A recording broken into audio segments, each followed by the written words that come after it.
Sir cool drink ధరింతని బూట్లు ధరింతని ఎలా చెప్పగలిగారు sir? అవి ఫిక్స్డ్ రేట్లు. ఎవరు ఫిక్స్ చేశారు సార్? వాటిని తయారు చేసే కంపెనీ వాళ్ళు.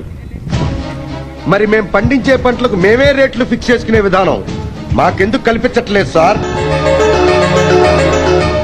మీ కేంద్ర రాష్ట్ర ప్రభుత్వాలు మాకెందుకు సార్ అవకాశాలు కల్పించట్లేదు? గుండు సూది మొదలు గీసుకునే బ్లేడ్ వరకు అన్ని రేట్లు కంపెనీ వాళ్లే ఫిక్స్ చేసుకుంటుంటే మరి మా రైతులకు ఎందుకు సార్ అడుక్కునే పరిస్థితి కల్పిస్తున్నారు?